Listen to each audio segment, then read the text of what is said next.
What's up, everybody? My name's Chris. I'm the Casual Flipper. I'm a reseller on Amazon and eBay. I'm really excited to bring you this video.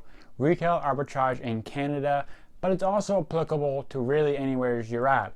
The reason I'm putting that Canada in there is there's not a lot of content designed specifically for Canadians by Canadians, so I really want to help add to that pool. So I'm Canadian, I'm based out of Halifax, Nova Scotia, and I'm going to take you on this sourcing trip I did. It was a shorter one, but really the reason I wanted to do it was just to show the strategies that you can use to do retail arbitrage in Canada. So I hope you enjoy. Let's let the intro go and then we'll get into the episode.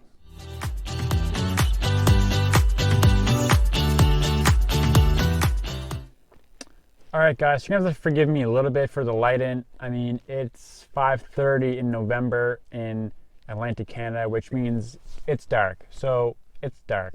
But once we get in the store, it won't matter. I'll mostly have the camera facing outwards as if you're me, and I'll just be talking. I do have this mic on here, so hopefully the audio is pretty good for that. So anyway, I'm going to hit up, I think, Walmart first, go through my strategy there, and then maybe Toys R Us. If anyone that follows me, they know my biggest categories are books and toys. I've kind of specialized there. I'm learning those niches really well. But one thing I've realized in this Q4 is I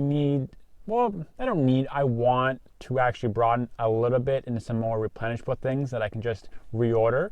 So I'm trying to get into the grocery game. And in order to do that, I need to learn the category. And I'm comfortable with RA, retail arbitrage. So I'm doing grocery through retail arbitrage. So one thing I'm going to do is go to Walmart, see what I can find. I just did one shipment. I haven't gotten the results from that, and I want to build up a second one. I'm going to show you how I do retail arbitrage at Walmart, Toys R Us, in Canada, but these strategies are pretty much applicable to everywhere.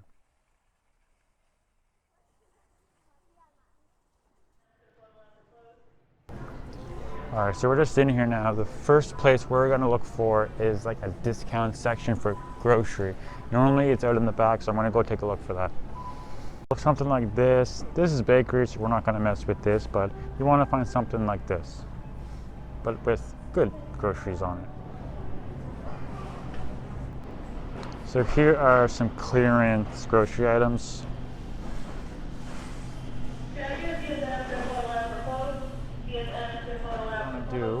We're going to take each one of these, and in the Amazon app or in Scowly, if you have that, you're just going to scan the barcode on here. And what you're going to look for is the sales rank. So here in Canada, safe bet is 20,000 or better. So a sales rank of 1 to 20,000 is what we want, and we want it to be profitable. So I'll record my screen to show you what we're looking for.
So I just scanned all these items. I didn't find anything good. But what you may have seen on there is I investigated something. So these are $277. I saw on Keepa that they were listed at one point at $19.49 in a 2-pack, but I'm gated on them. And I was going to request approval, but then it was then making me go through the website. So that's something that I can look into at a later point. And if you notice I'm walking the wrong way down the aisles, my bad. So now what I'll do is we're just going to kind of get back into our lane here, and then maybe start at the beginning of it all here. So all I'm doing is I'm going to aisles that I tend to find some good stuff and just going to scan some more. Hopefully we can find something here to show you. Okay, so we're at the first aisle here. So I'm going to scan some and then we'll see what happens. So here I'm just really scanning random things that look interesting or look like they could be worth something online, because you really don't know what items are good. So it's really just a matter of scanning. I find tea and coffee, there's been some good ones. So I'm really just going up, like this looked interesting, scan that, see what we can find. So I'm really just going through the aisles, searching for stuff like this. So moving to the coffee now, and what I'm looking for is the interesting ones, the ones that are a little bit different. Like I already know Folgers isn't going to be profitable. Probably, I'm going to assume I'm going to check it, but I'm really after stuff like this. So let's scan this and see what it's saying.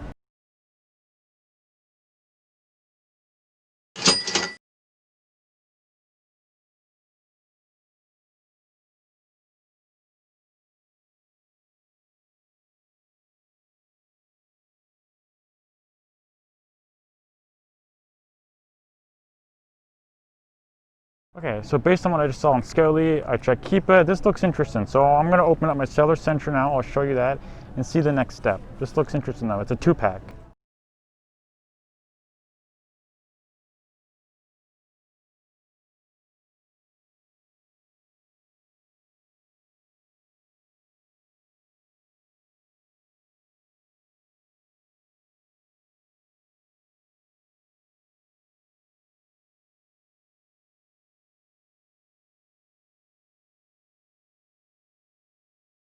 So on these, it looks like they're going to be good. So what I need to do is go grab a cart, because I gotta go this way. As you can see, like Amazon today, they're having some difficulties with their systems. So even my Seller Central page is all messed up, and it actually wasn't able to calculate the fees. But I then went into the FBA calculator that's on their website, and that's where I loaded that. And even that was a little wonky, but I was able to get the numbers. It looks like it's about a 22% margin, and the sales rank is good. So I'm looking for things ranked 20K or better, and I was ranked 11K. So I'm just running up here now to grab a cart. And really, for me, this is about testing, because I'm not big in groceries right now. I'm just going to buy a few, send them in, and see how they do, and that'll give me better knowledge for next time I'm sourcing. And I should mention, I did check to make sure I was not gated on them. And it is a 2-pack, so really, that's one. Really, you probably should buy 5, but I'm just gonna test orders. I've been doing 3, because I'm just trying to keep my cash flow good. So if I have a good opportunity, I have the cash available for me. So I'll send in 3, but if you do have an abundance of cash, I would recommend probably 5. Just if one person orders all 3 of these, that's not really a great test run for me. But I'm going to risk it.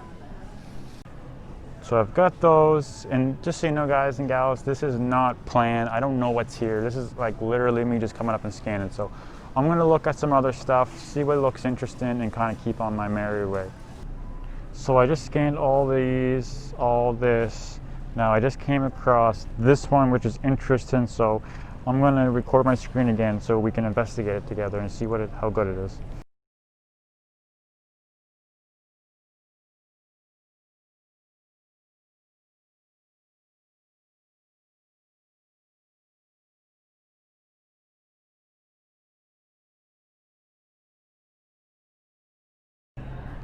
So the issue with this one, which I should have noticed right off the bat, if you look in scale, it says the sales rank 44K. That's higher than we want, so we don't want to mess with that. Obviously, people aren't buying it because of the price.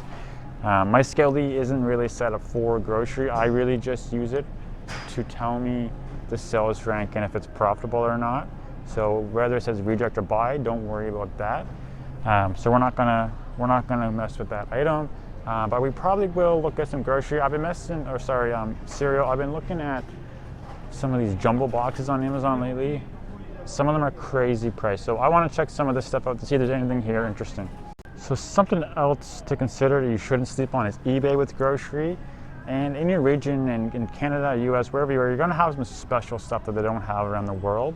So I just for fun looked this up on eBay, and it had sold recently for $20 USD, which is like $27-ish Canadian free shipping. So this would be something interesting to look at as well, because you could make money just by selling these maple syrups. I mean, they're $2.50 each, so it's $5.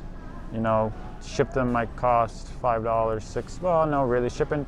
That's one issue we do have here in Canada. Shipping is like $10, so you probably make about $5 on this. But the point stands is that there's probably some other items here that might sell for more that are a good idea. Things like Tim Hortons coffee. People that are working abroad might not have it where they're at, and they might be willing to pay some money for something like that. So that's something to keep in mind. I'm going to keep going here. I'm going to see what else I can find.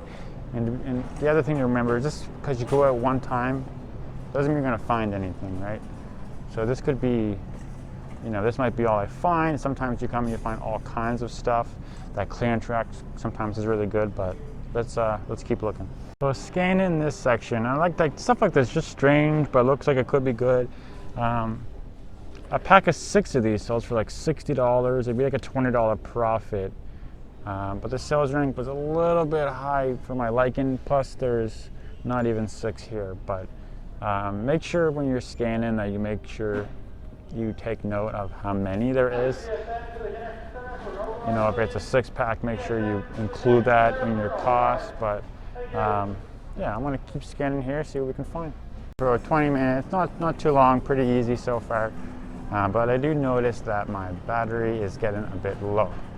So what I want to do is I'm going to go hit over toys just to show you some strategy in that regard, because I think you get the point in grocery. Find things under 20K and just go from there. And the key on that strategy is just looking at the clearance cart when you first arrive or at the end of it, and just trying to find those strange little products that you can find some arbitrage on. So we're going to head over to toys, and it's really more of the same, but you can play in a bigger field. So instead of a 20K rank, you know, we can look at maybe a 60K rank to be safe. You know, really 70 even probably okay. But yeah, so I'm going to head over there and then we'll click record. Best deal. And a lot of the time you'll look them up on Amazon and they will be a great buy. But I'm telling you, Amazon is going to come down on these and match Walmart. And you're going to have to sit on it for a little bit to make money on it. But it's still a really great arbitrage. Just be aware that when you're buying this stuff, it's likely that you're profitable in this very second. But Amazon will be coming down and you're going to be sitting on it for a little bit. Just something to be aware of. But I do it all the time because ultimately it does sell and you do make good money on it. I'll see if I can show you what I mean.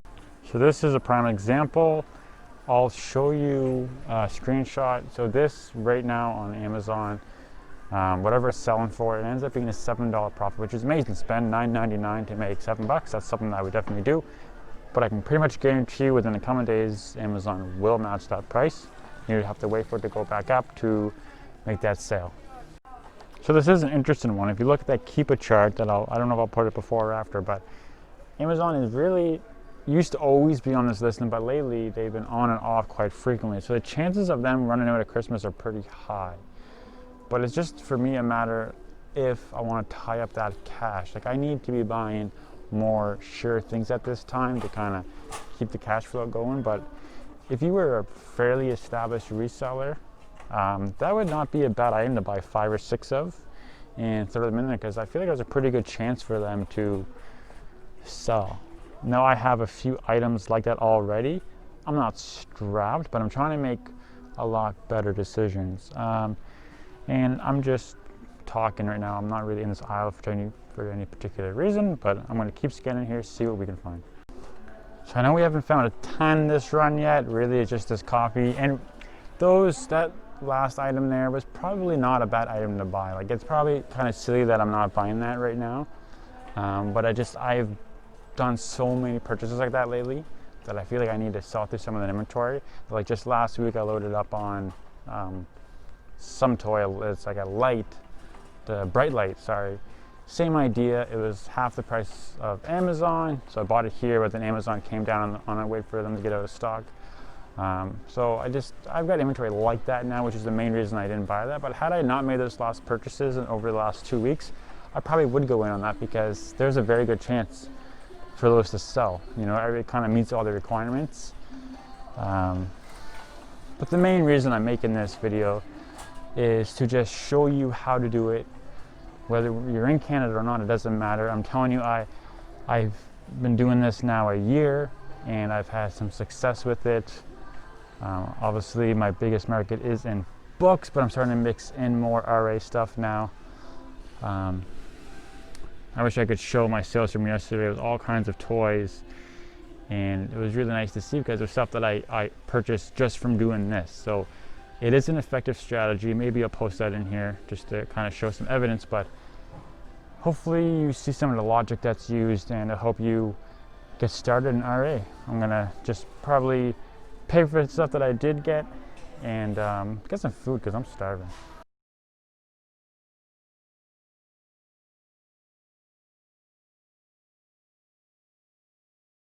So I can pretty much guarantee you that if you follow that strategy that I showed you of scanning the items, looking them up on Keepa, and using resources like Seller Central, you can 100% find profitable items to sell. This strategy really is for Amazon FBA. That's kind of my focus. That's my world. But if you mix in eBay, you know, you can really get creative. Like I mentioned, you know, selling Tim Hortons coffee to people abroad or whatever other little niches you can get into in your local area. I'm sure there's all kinds of things that people would want elsewhere. And kind of just recapping really what I'm doing in there is I use Scoutly because it scans very quickly, and I use it for my books. I probably wouldn't pay for it if I didn't already have it, but I have it, so I'm going to use it. And the reason that I like it is it scans very quickly and it tells me that sales rank, which is the main thing I need. And if there's a 2-pack of an item like that coffee, it brings it up. It lets me know that that's available, which is really, really nice, because if you're using Seller Central, I don't think it will. Don't quote me on that, but I'm pretty sure it'll just say item not found or something along those lines. So Scoutly for that is really, really nice. So go in, scan the items, figure out which sales rank you want to play in. So for me, grocery in Canada, 20K and better. And then just rinse and repeat. There's a few things you should know, like try to find the weird items, be vigilant of glass. I try to stay away from that. And then when you're doing toys, you know, the end caps like we saw is pretty good. Just be aware of Amazon dropping their drawers on it. But at the same time, as the price goes down, it's going to go back up. So it's just a little bit of a waiting game there. So it's definitely alive and well. Retail arbitrage in Canada is real. You can make some real money. It's a great side hustle that you can scale into a full-time thing. So I really hope this is valuable to you. If you enjoyed it, subscribe, comment, like, whatever it is. I appreciate you. Keep crushing it and stay real. Be well, guys and gals.